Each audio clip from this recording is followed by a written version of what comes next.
Alguém disse que a paz está longe demais. Anda pelas montanhas, no campo, nas ilhas, onde não há folhinha pra marcar os dias. E o tempo parece ter estacionado num tempo tão puro. É provável que lá realmente haja paz, mas é a paz do silêncio, da brisa e da calma. Mas eu falo da paz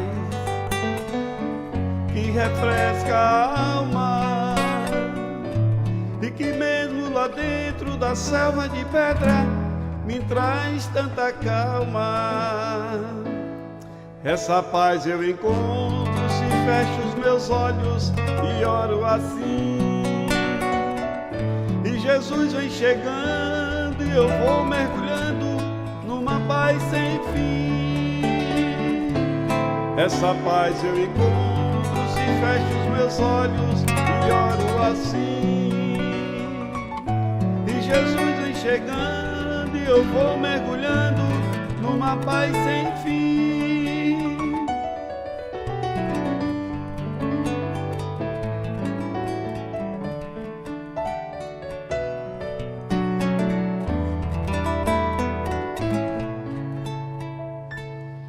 É provável que lá realmente haja paz, mas é a paz do silêncio, da brisa e da calma.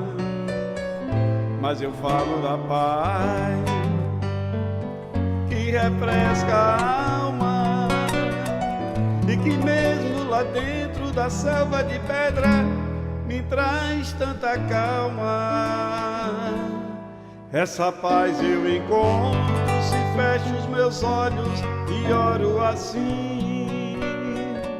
E Jesus vem chegando e eu vou mergulhando numa paz sem fim. Essa paz eu encontro se fecho os meus olhos e oro assim. E Jesus vem chegando e eu vou mergulhando numa paz sem fim.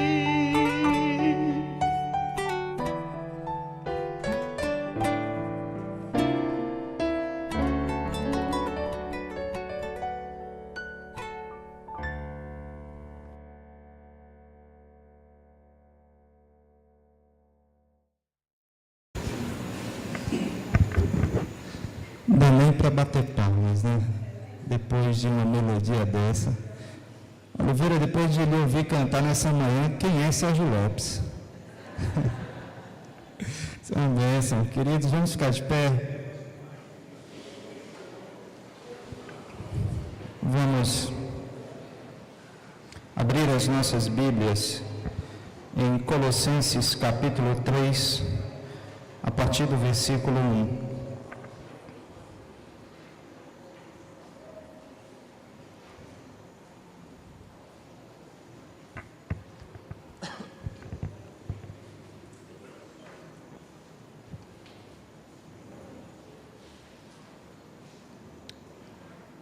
Quem achou, diga achei.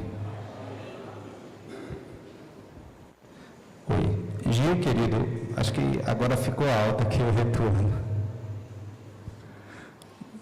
Aí, mais um pouquinho. Aí, obrigado. Aumenta só um pouquinho, por favor. Eu estou com aqueles cantores famosos chatos, né? Mas não é, porque aumentou demais. Aí, agora está ótimo. Obrigado. Colossenses capítulo 3, o apóstolo Paulo diz assim: já que fostes ressuscitados com Cristo, buscai as coisas de cima, onde Cristo está assentado à direita de Deus.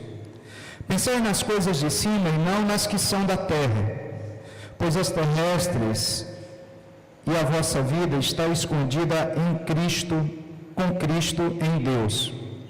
E quando Cristo, que é a nossa vida, se manifestar, também vos manifestareis com Ele em glória. Portanto, eliminai as inclinações carnais, a prostituição, a impureza, a paixão, o desejo mau, a avareza, que é idolatria. É por causa dessas coisas que a ira de Deus sobrevém aos desobedientes.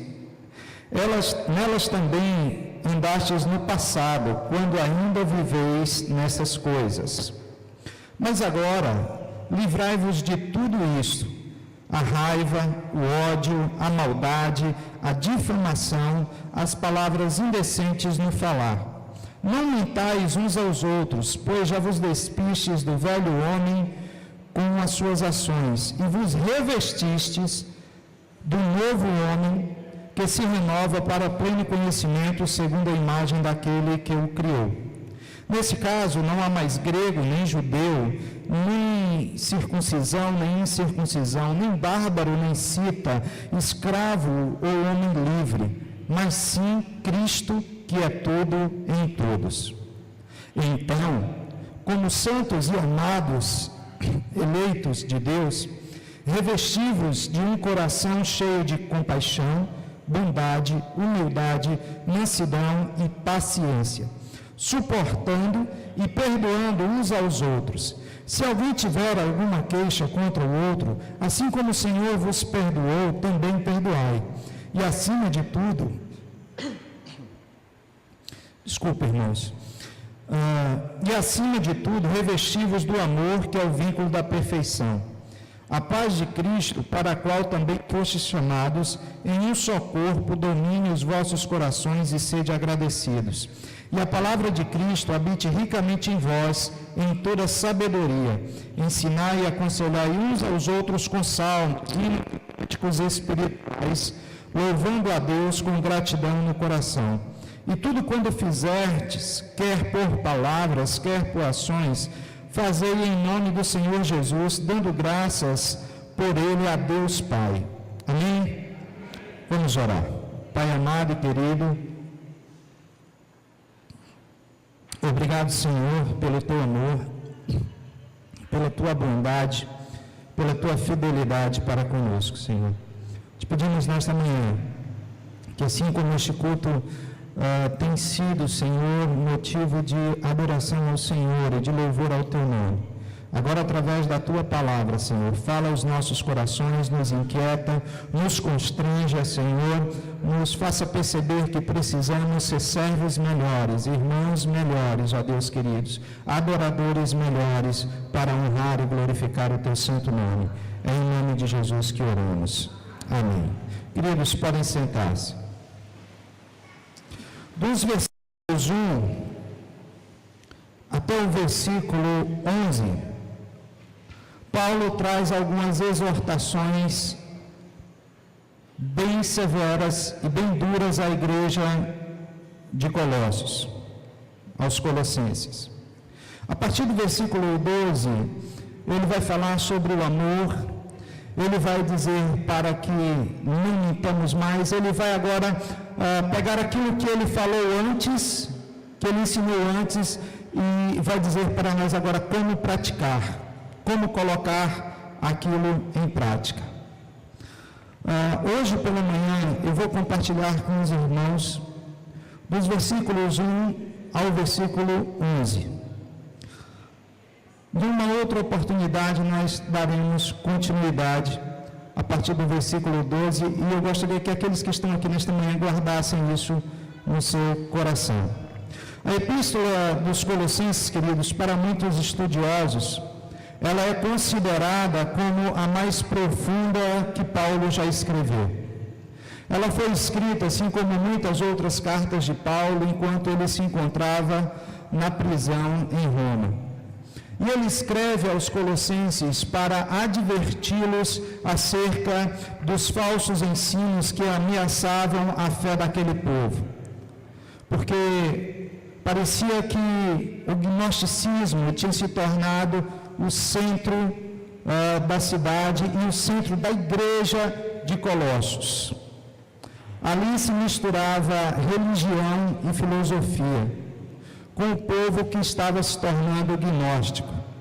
O gnóstico, ele pode ser um gnóstico teísta ou ateísta. O gnóstico teísta, ele admite que não tem conhecimento que comprove a existência de Deus, porém, acredita na possibilidade da existência de uma ou mais divindades. Já o gnóstico ateísta, ele também não possui conhecimento que comprove a não existência de Deus, mas não acredita na possibilidade que exista qualquer divindade. Percebam que há uma mistura aí. E quando Paulo começa a falar à igreja de Colossos, ele começa a trabalhar justamente essa questão dos falsos ensinos, a bater na questão dos falsos profetas, daqueles que levavam ensinos contrários à palavra de Deus. Havia ali uma inversão de valores muito grande. E é incrível como vivemos em um tempo onde há uma tolerância com o erro e uma intolerância com a verdade. A verdade tem sido deturpada, tem sido deixada de lado. Nós nunca vivemos um tempo onde a verdade de Deus tem se transformado em mentira para os homens. O apóstolo Paulo, falando lá em Romanos, capítulo 1, 25, quando ele trata de um assunto específico ali, e esse versículo que trago para aplicar aqui, ele pode ser aplicado tranquilamente nesta fala, e por isso vou usar ele de maneira solta aqui, que é o versículo 25 do capítulo 1 de Romanos, que diz assim: trocaram a verdade de Deus pela mentira. Desse modo, adoraram e serviram as coisas que Deus criou em lugar do Criador, que é bendito de louvor eternamente. Amém. Eles transformam a verdade de Deus em uma mentira. Eu não sei se você já ouviu alguém dizer assim, que uma mentira contada várias vezes, repetidas vezes, ela se transforma em uma verdade. E para quem a conta, se transforma em uma verdade absoluta, se transforma em sua razão. E nós nunca vivemos um tempo como a igreja de Colossos.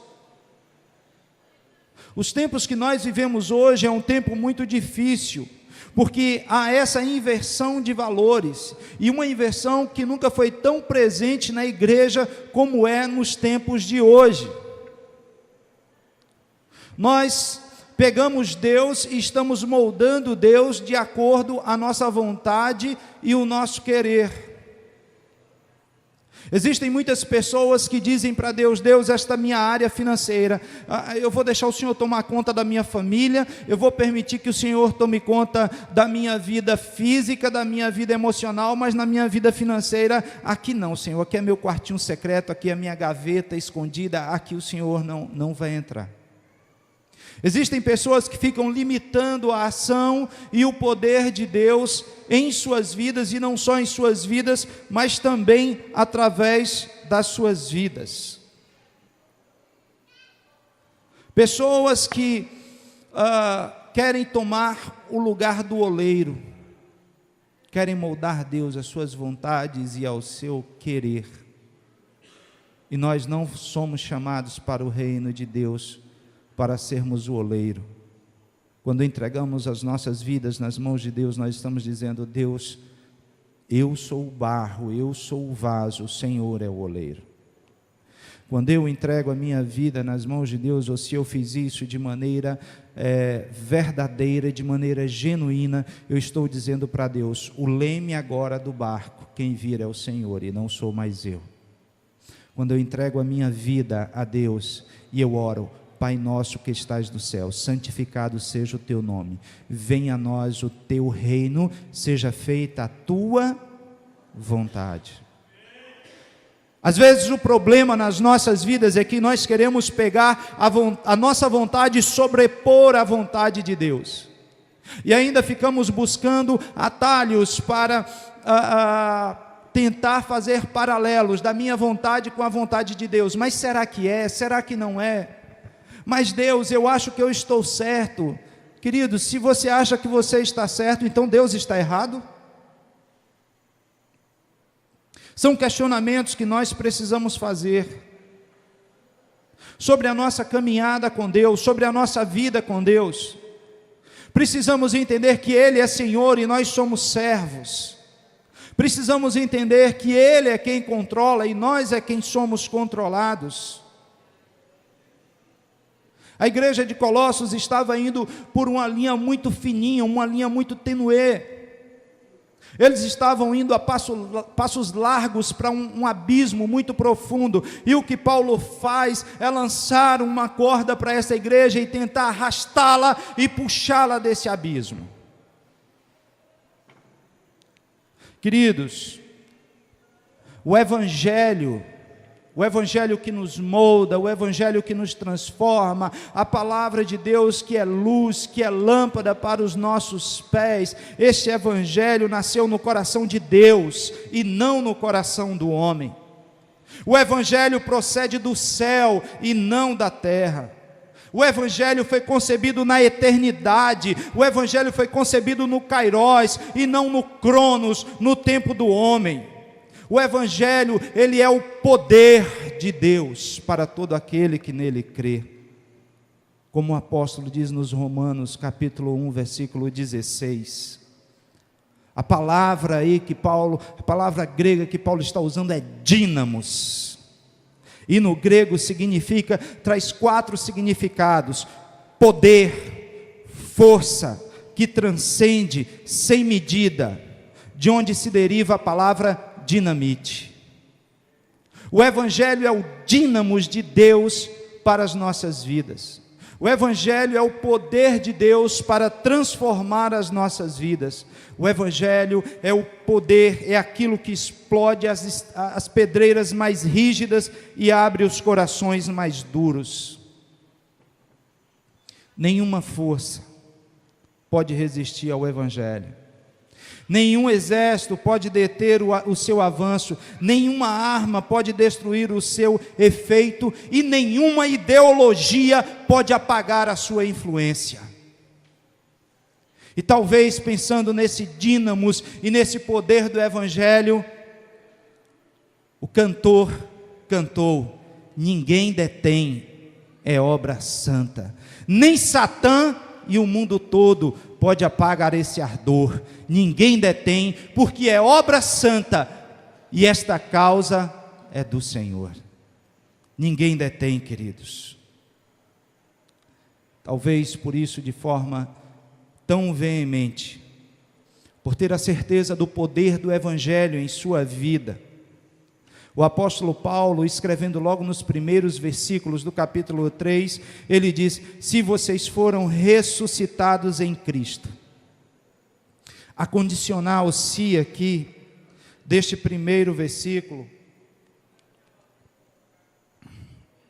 não é uma expressão de dúvida no seu original, e sim, ela quer dizer que todos aqueles que receberam foram identificados com Ele em sua morte, em seu sepultamento, em sua ressurreição e em sua ascensão.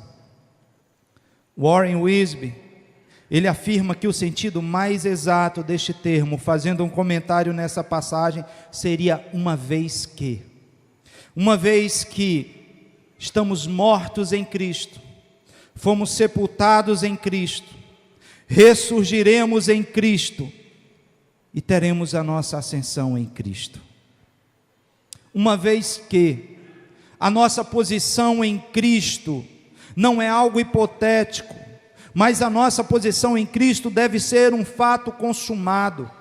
Paulo mostra aí que há uma estreita conexão entre aquilo que nós cremos e aquilo que nós praticamos. Aquilo que nós cantamos e aquilo que nós praticamos, aquilo que nós pregamos no púlpito e aquilo que nós colocamos em prática fora do púlpito, aquilo que nós fazemos na recepção e o que fazemos fora na rua, aquilo que fazemos nos gideões e aquilo que fazemos fora dos gideões, aquilo que fazemos na igreja e aquilo que fazemos fora da igreja. Não pode estar dissonante uma coisa da outra. O nosso comportamento, a nossa vida em Cristo, o Evangelho deve estar atrelado em nós, não só dentro dos templos, nos momentos de orações, nos momentos de louvor, nos momentos em que levantamos as mãos e que cantamos que Deus é o Senhor das nossas vidas, mas o Evangelho deve ser uma verdade praticada lá fora, quando nós somos provados, quando nós somos tentados, quando nós somos levados a mentir, quando nós somos levados a falar mal, quando nós somos levados a roubar, quando nós somos levados a defraudar alguém. Aí o Evangelho precisa viver, aí o dínamos precisa explodir dentro de nós, aí o rio de águas vivas precisa fluir, para que as nossas ações e as nossas atitudes falem mais alto do que as nossas palavras, para que o Evangelho seja pregado e levado às pessoas, sem que precisamos abrir as nossas bocas. Uma vez que a nossa posição em Cristo é essa, então nós devemos buscar, pensar e olhar para as coisas de cima. E buscar aqui está no presente. Sabe o que isso significa? Uma atividade contínua. É aquilo que o profeta Oséias diz lá no seu livro: conhecei o Senhor e prossigamos em... O que Oséias está falando é uma atitude contínua. Não é só hoje no culto da manhã, não, é quando eu sair do culto da manhã, é à tarde, é à noite, é quando eu dormir, é algo contínuo. Eu preciso buscar a conhecer ao Senhor. O que Paulo está dizendo aqui é de uma atividade contínua, não uma busca para conhecer, é algo perseverante, é uma busca para possuir. O Evangelho é meu, esse Deus é meu. É uma busca para possuir aquilo que Jesus falou, que devemos buscar em primeiro lugar o reino de Deus e a sua justiça. Não, todas essas coisas, nós usamos todas as coisas, não, Jesus disse, se você olhar no texto, você vai encontrar essas. Jesus está dizendo todas essas coisas. E quais são as coisas que Jesus está falando? Sobre o comer, sobre o beber, sobre o vestir, sobre a ansiedade da vida, sobre tentarmos querer alargar o tempo para que possamos fazer mais coisas ou resolver mais problemas, e isso não vai acontecer. E aí Jesus está dizendo: busquem em primeiro lugar o reino de Deus e a sua justiça, porque todas essas coisas, aquilo que é necessário para vocês viverem, lhes serão acrescentados. É isso que Paulo está dizendo à igreja de Colossenses. Busque estas coisas, busque o reino de Deus, e tenham cuidado com esse gnosticismo que tem entrado na igreja, tenham cuidado com essa filosofia vã que tem entrado na igreja de vocês, tenham cuidado com os falsos mestres que não têm ensinado a palavra de Deus, tenham cuidado, tenham cuidado. Queridos, desculpe a expressão, mas é ridículo hoje, quando nós vemos que muitas pessoas, muitas ovelhas hoje são pastoreadas pelos pastores virtuais. E não tenho nada contra ouvir mensagens boas, eu ouço e sou ministrado por muitas delas. Mas pessoas hoje, e isso está acontecendo em todas as igrejas, pessoas que pegam o seu dízimo e mandam lá para a igreja de fulano de tal, e deixam de aplicar, de colocar o seu dízimo onde você está sendo cuidado, tratado, onde tem alguém que está velando e zelando pela sua vida. Existem pessoas hoje que têm ido atrás das coisas lá fora, porque acham que o evangelho com Deus é uma barganha. Igrejas hoje que oferecem: venham para aqui que o seu problema financeiro vai ser resolvido, venha para cá que você vai arrumar o seu noivo, venha para cá que o seu problema de saúde vai ser resolvido. E Jesus está dizendo, sabe o que? Venham, que tem uma cruz para você carregar, venham, que tem uma vontade a ser negada, Venham que existe uma vontade do Pai para ser aplicada nas suas vidas todos os dias. Quando Paulo diz busquem, tenham cuidado, quando ele está dizendo isso àquela igreja, é porque eles estavam caindo num erro muito grande. Nós precisamos olhar para as coisas do alto, querido. Precisamos tirar o nosso olhar daqui, da terra. Em 2 Coríntios 4, versículo 18, uma das passagens mais lindas que o apóstolo Paulo escreve. Ele diz: tirem o olhar de vocês das coisas terrenas, porque elas são passageiras. Coloquem o olhar de vocês naquilo que é eterno. Coloquem o olhar de vocês nos céus.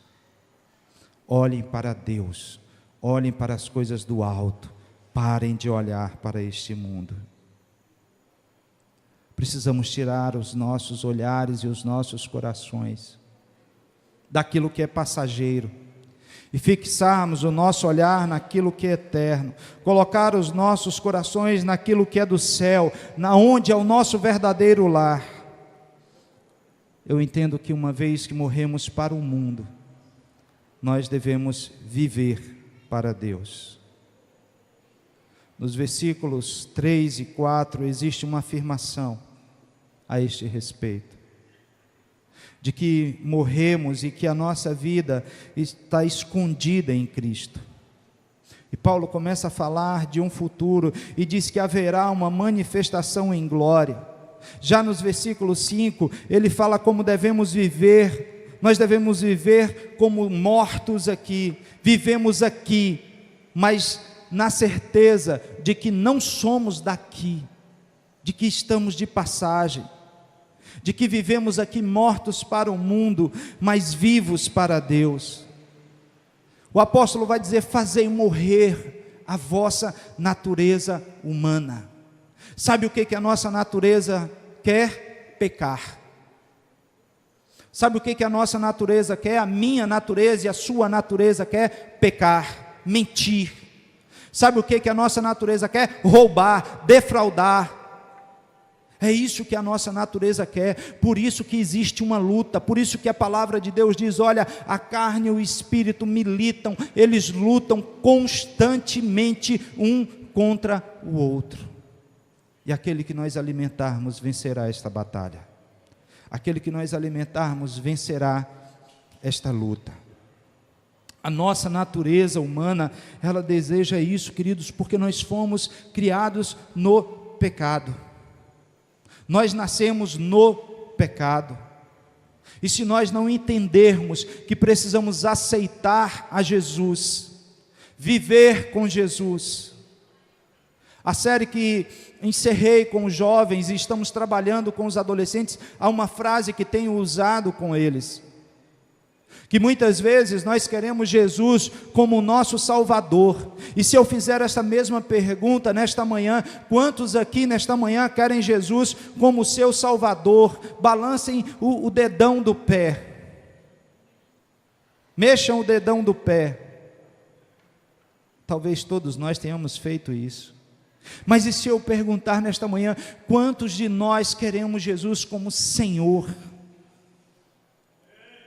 Porque existe uma grande diferença em querer Jesus como Salvador e dizer para Ele: tu não é só o meu Salvador, mas tu é o meu Senhor, tu é aquele que vai dizer o que eu devo fazer, como eu devo fazer, onde devo fazer, tu é aquele que vai dizer assim: pare onde você está, ou vá até onde eu te mandar. A grande dificuldade, amados, que a gente passa a maior parte do tempo clamando pelo nosso Salvador, e deveríamos passar o mesmo tempo dizendo: assim como tu és meu Salvador, tu também é o meu Senhor. Por isso precisamos fazer morrer essa natureza humana. A palavra, pois, Indica que a mortificação na prática é motivada pelas verdades espirituais que acabamos de ver nos versículos anteriores. A palavra no grego, no seu original aqui, morrer, vem de necrosate, fazer morrer, é a mesma da qual vem a palavra necrotério. Sabe o que isso significa? Que para o mundo, nós devemos andar com a nossa certidão de morte no bolso, porque nós morremos para o mundo, e apresentar ao mundo essa certidão e dizer: agora nós vivemos para Deus, para que Deus seja glorificado em mim, para que Ele seja exaltado em mim, para que Ele brilhe através de mim, para que o Evangelho, o dínamos, seja visto através da minha vida. Daí ele aponta no versículo 5 para algumas coisas que precisa morrer naquela igreja. Mas eu quero dizer nesta manhã, não só naquela igreja, mas nas nossas vidas, no nosso contexto. O apóstolo vai dizer: precisa morrer a prostituição, a impureza, o desejo mau no coração de vocês. Isso precisa acabar. Essa avareza que vocês têm, esse desejo de possuir que vocês têm. E percebam, ele diz que é idolatria. Às vezes a gente associa a idolatria à Igreja Católica, aos santos da Igreja Católica. Mas existem muitos evangélicos, muitos crentes que idolatram pastores. Existem muitos crentes e muitos evangélicos que idolatram o templo que possuem. Conheci uma igreja que foi briga em uma sessão, sabe o que, queridos? O púlpito. Porque o pastor que havia morrido usou 50 anos aquele púlpito de madeira que devia ser deste tamanho aqui. E o pastor ficava nessa direção aqui. Isso aqui tudo era o púlpito. Que graças a Deus foi usado como bênção durante todo aquele período, durante todos aqueles 50 anos, e foi abençoador, como aquele púlpito foi usado para a glória de Deus. Mas chegou um tempo em que a igreja resolveu comprar um púlpito como este aqui, ó, maior um pouco que este, e foi um escândalo na igreja, e foi levado para a sessão, porque era um absurdo tirar o púlpito do pastor fulano de tal. A igreja é de Deus, o banco é de Deus, o púlpito é de Deus, o templo é de Deus, a igreja é de Deus. Às vezes atrelamos a idolatria solar na igreja católica, mas muitos de nós somos idólatras dentro da igreja evangélica, e precisamos quebrar isso, precisamos parar com isso. Na cidade de Valença, quando saí de uma igreja para outra, alguns jovens e adolescentes quiseram ir atrás. Eu disse a eles: olha, deixa eu falar uma coisa para vocês. Sabe o que vai acontecer? Daqui a algum tempo, pode ser que eu fique aqui 10, 15 anos na cidade, mas pode ser que daqui a 1 ano eu vá embora, daqui a 2 anos eu vou embora, e vocês vão fazer o quê? Vocês estão lá naquela igreja desde que vocês eram crianças. Pastor passa, a igreja fica. A igreja fica. E graças a Deus, para a glória de Deus, aquela turma toda voltou e ficou lá. E sabe o que aconteceu 2 anos e meio depois? Eu estou na Teosópolis. Mas graças a Deus eles entenderam e ficaram firmes onde estão. Precisamos ter cuidado com essa idolatria falsificada, com essa idolatria vestida que temos e às vezes apontamos só para a igreja católica. Cuidado, avareza, o apóstolo trata como idolatria. Se você é um avarento, você é um idólatra. Precisamos ter muito cuidado. Com certeza, para a nossa realidade,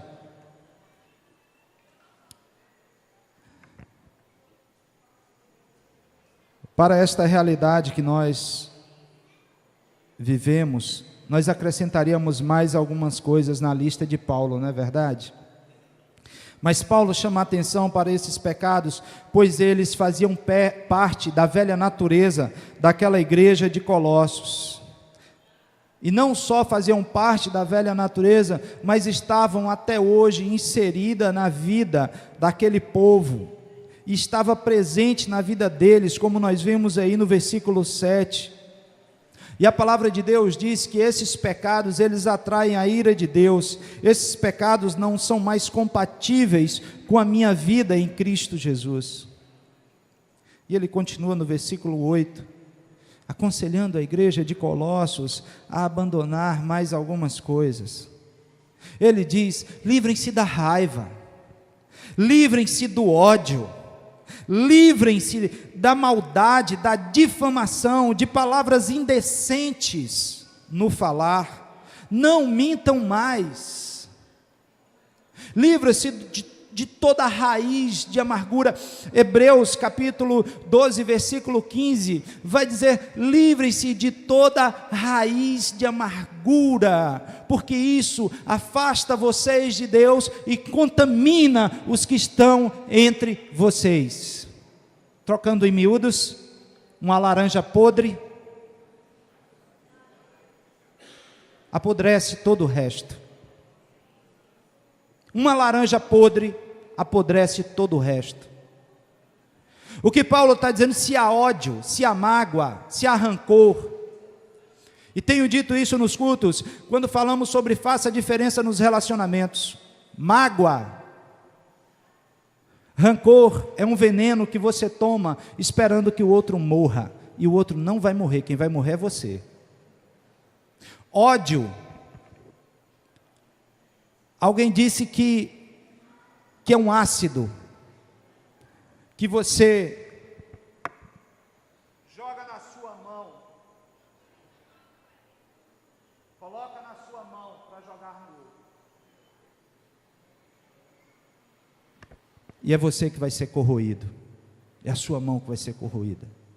E o que Paulo está falando é o seguinte: deixa esse negócio de lado, gente. Parem de brigas entre vocês, parem da maledicência, parem dessas conversas indecentes. O povo estava com conversa indecente no meio da igreja, o povo estava conversando pornografia na igreja, e Paulo está dizendo: parem com isso, parem dessa indecência no falar de vocês, parem de brigar, não mintam mais uns aos outros. Trocando, aqui ele está dizendo o seguinte: olha, se vocês agora são novas criaturas, o homem velho morreu, você agora está revestido de um novo homem. E ele ainda diz: não foram só com palavras, mas com ações, com atitudes. Vocês agora são novas criaturas. Eu gosto muito da tradução NVT, uma tradução que tenho lido e comparado com outras traduções que tenho, a Bíblia NVT. E o texto, o versículo-chave que temos trabalhado com a turma, está em 2 Coríntios 5,17. E na tradução, na linguagem de hoje diz assim: as coisas velhas se passaram, aquele que está em Cristo é nova, as coisas velhas, e tudo, o que é velho, e tudo se fez novo. A tradução NVT traz de uma maneira assim muito clara para aquilo que nós estamos falando hoje nesta manhã.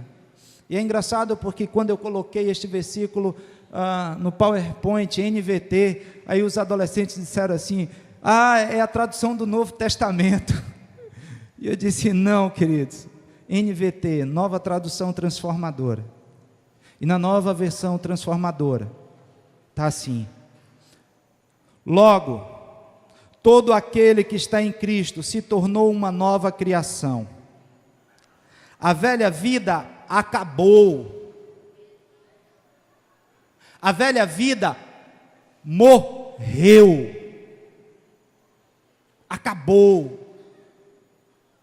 Se estamos em Cristo, morremos em Cristo, ressuscitamos em Cristo, viveremos em Cristo, estaremos na glória com Cristo. A velha vida acabou, tudo se fez novo, e a tradução traz: uma nova vida tem início. Ou seja, eu vinha caminhando de tal forma que eu encontrei o Evangelho, e o Evangelho fez com que eu morresse. E a partir deste ponto, no próximo passo, não sou mais o eu que estava lá atrás, mas agora uma nova criatura que renasce, uma nova criatura que passa a ter consciência dos seus pecados, que passa a entender que quando mentir precisa pedir perdão, que quando tiver ódio precisa perdoar, que quando tiver como ajudar precisa ajudar, que quando tiver como estender a mão precisa estender a mão. É isso que o apóstolo está dizendo, queridos. Vocês agora são novas criaturas. As coisas velhas se passam. Todas as vezes que leio este versículo, eu me transporto a 2000 anos atrás, 2000 e poucos anos atrás, quando lá na casa de um pequeno homem chamado Zaqueu, Jesus senta, e é incrível, Jesus começa a conversar com ele. Jesus não disse para Zaqueu: venda o que você tem, volta e me segue, como fez com o jovem rico. Jesus não disse para Zaqueu: deixe de roubar, deixe de mentir. Jesus não disse para Zaqueu: olha, pega tudo que você tem agora e dá aos pobres. Não. Depois de ter um encontro com Jesus, depois de ter Jesus sentado à mesa, e esse sentar à mesa é aqui, em nossos corações.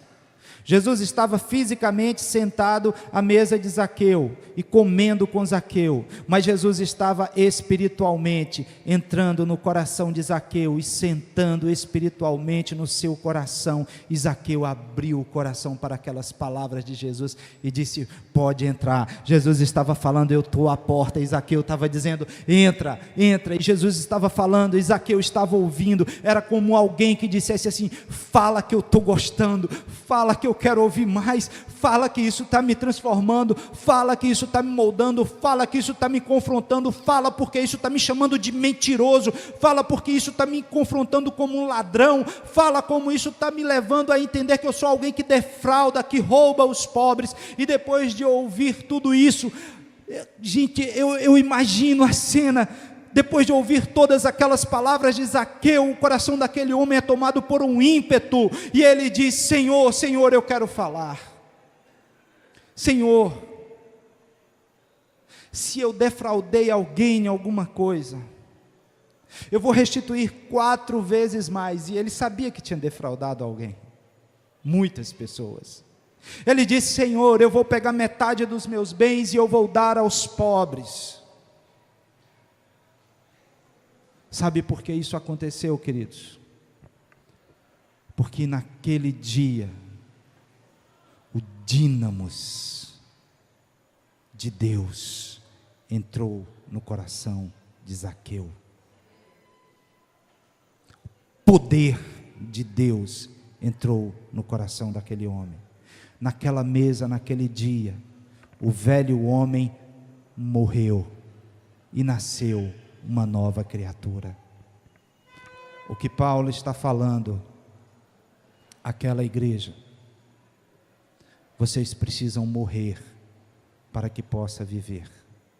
O que o Evangelho diz para nós nesta manhã: Zica, você precisa morrer. O seu orgulho precisa morrer. Zica, se você mente, se você é um mentiroso, precisa parar de mentir. Se você fala mal do seu irmão, Zica, você precisa parar de falar. Porque um dia você me confessou como Senhor e Salvador da sua vida. E precisa haver uma nova criatura dentro de você. No versículo 11, Paulo começa a mostrar algumas barreiras quebradas naquele dia.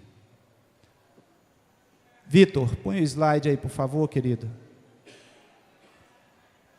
Naquele dia, algumas barreiras foram quebradas.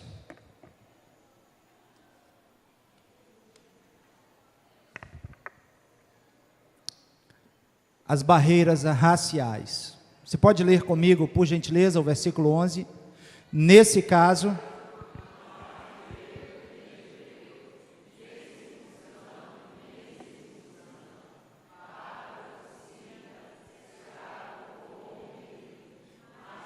Cristo é tudo em todos. Olha o que a palavra de Deus diz lá em Apocalipse 5,19. E cantavam um novo cântico dizendo: digno és de tomar o livro, de abrir os selos, porque foste morto, e com o teu sangue nos compraste para Deus de toda tribo, língua, povo e nação. Barreiras raciais estavam sendo quebrados pelo poder da palavra de Deus. Outra barreira foram as barreiras religiosas. Nesse caso não há mais grego, nem judeu, nem circuncisão, nem incircuncisão.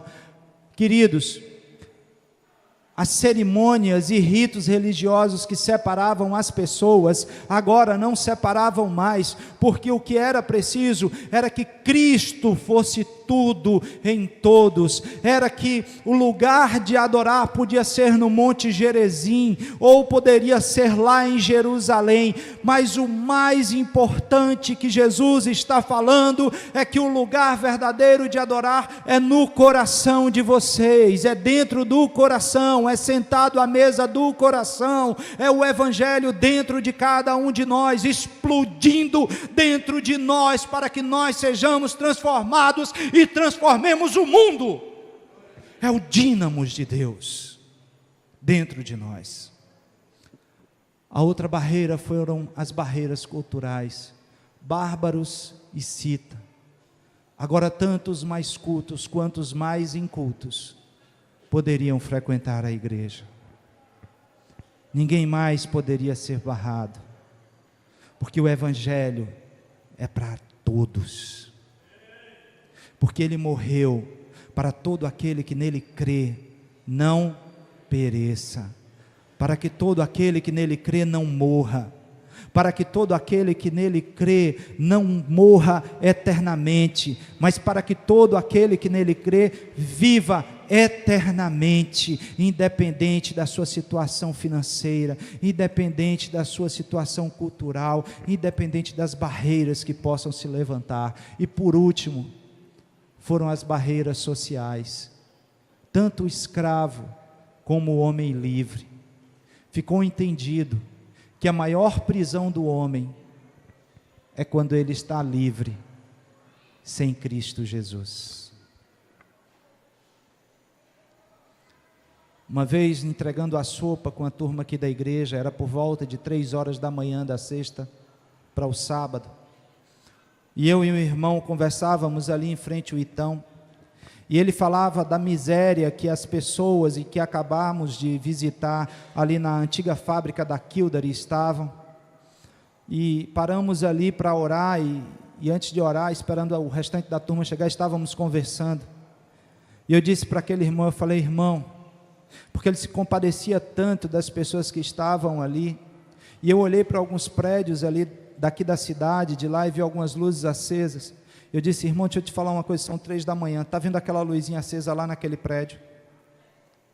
A pessoa que está ali dentro, ela pode estar agora agasalhada, ter vindo de um jantar, ou ter tido um jantar dentro da sua casa, debaixo de um edredom, com seu ar-condicionado ligado, com a televisão na parede, mas se ela não tem Jesus, ela está tão na miséria, quanto quem está aqui dentro dessa fábrica.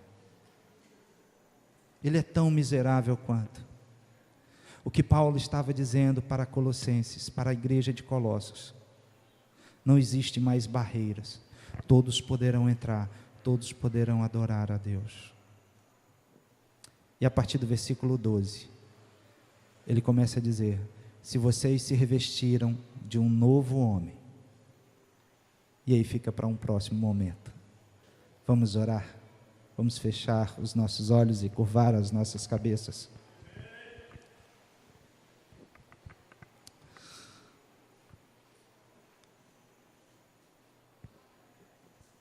Senhor Deus, Pai amado, obrigado, Senhor, por esta manhã. Obrigado, Deus, pelo quanto na leitura e na meditação desta palavra eu fui constrangido. Obrigado, Senhor, porque na leitura e na meditação desta palavra eu pude colocar um espelho diante de mim, ó Deus, e ver o quanto eu preciso ser melhor, quantas coisas eu preciso parar de falar, quantas ações eu preciso parar de fazer, e quantas outras palavras precisam sair da minha boca, Senhor. Palavras que sejam temperadas com sal, palavras que construam, palavras que edifiquem a vida daqueles que estão ao meu redor. Obrigado, Senhor, porque eu pude ver que muitas das minhas ações precisam ser moldadas e transformadas pelo Senhor. E por isso, Deus, eu te peço perdão das coisas que falei que não deveria ter dito. Eu te peço perdão das coisas que fiz que não deveria ter feito, das vezes que menti. Eu te peço perdão das vezes que defraudei alguém. Eu te peço perdão, Senhor, das vezes que alguém se sentiu, ó Deus, machucado, magoado, triste pelas minhas ações, pelas minhas palavras. Te peço perdão pelas vezes em que magoei a minha esposa, pelas vezes que a machuquei, Senhor. Te peço perdão, Deus, pelas vezes que machuquei os meus pais, as vezes que menti para minha mãe. Te peço perdão, Senhor, se tenho feito a tua obra de maneira relaxada, mas te peço, me capacite, me mostre, me molde, Senhor, me transforme todos os dias. Espírito Santo, me incomode desde o meu acordar até o meu deitar. Senhor, que a tua palavra, que o teu evangelho seja um dínamos no meu coração, seja uma dinamite pronta para explodir e alcançar outras vidas, Senhor, para transformar o meu caráter, para moldar a minha personalidade. Eu quero caminhar sendo mais parecido com o Senhor. Eu não sou santo, mas eu quero caminhar olhando para o Santo dos Santos. Perdoa, Senhor, os meus pecados. Molda, Senhor, o meu caráter. Em nome de Jesus. E para a glória de Jesus. Vamos ficar em pé?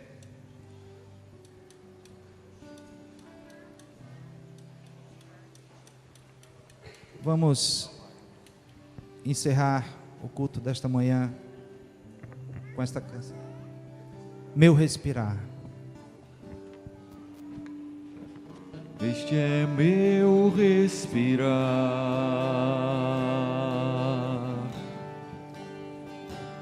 este é meu respirar, teu Santo Espírito vivendo em mim.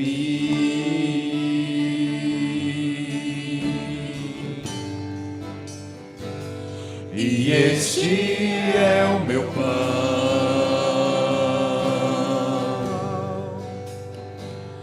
e este é o meu pão,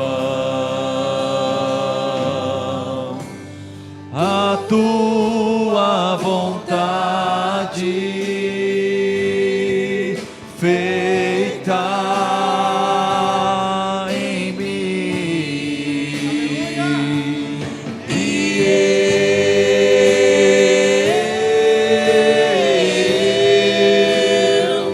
eu nada sou sem ti.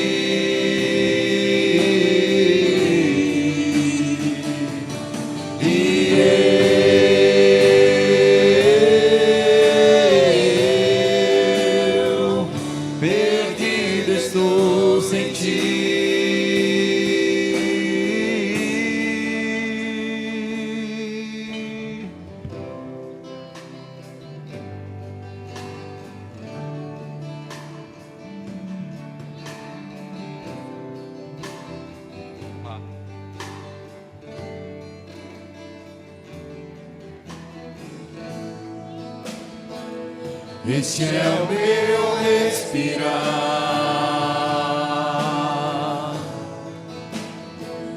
este é o meu respirar, teu Santo Espírito vivendo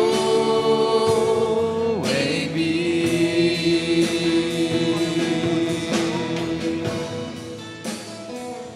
E este é o meu pão,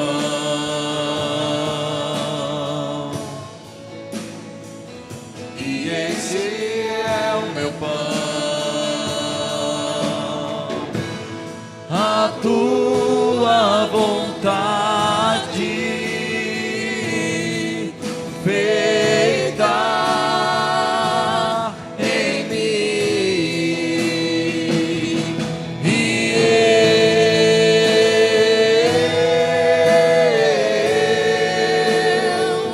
eu nada sou sem ti.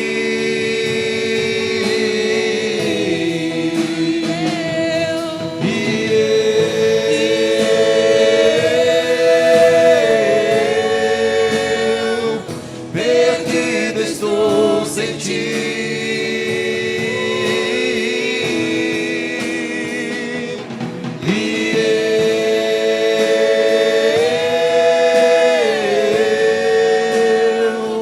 Eu nada sou sem ti. Jesus,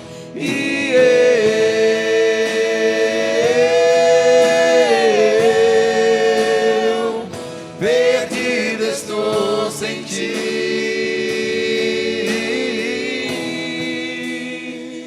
Perdido estou sem ti.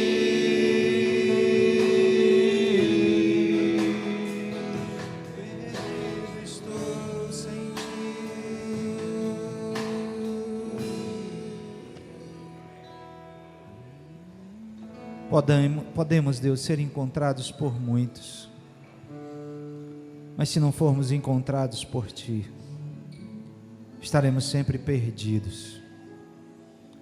Por isso, Senhor, que a Tua presença em nós seja a razão do nosso viver, Pai. Que o amor de Deus, a graça de Cristo Jesus, as consolações e a comunhão do doce Espírito seja sobre cada um de nós, hoje e para todo sempre. Amém. Não saia sem cumprimentar pelo menos 2 pessoas.